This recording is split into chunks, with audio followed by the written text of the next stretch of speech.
So for more complex issues that you're trying to sort out, it's rather like having a dinner party and you've got lots of different people with lots of different um, favourite tastes.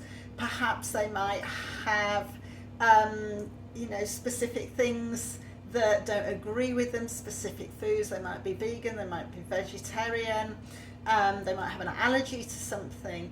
And you want those visitors to leave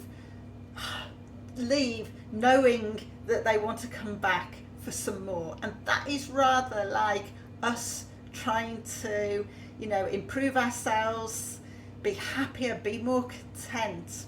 And so when we're talking about ingredients for, making that contentment, making that happiness, you might need extra things, more difficult ingredients to be able to manage all of the different complex issues like acceptance, acknowledgement, forgiveness, perhaps forgiving yourself, forgiving somebody else, and so many more things, added to that recipe to get the outcome that you want.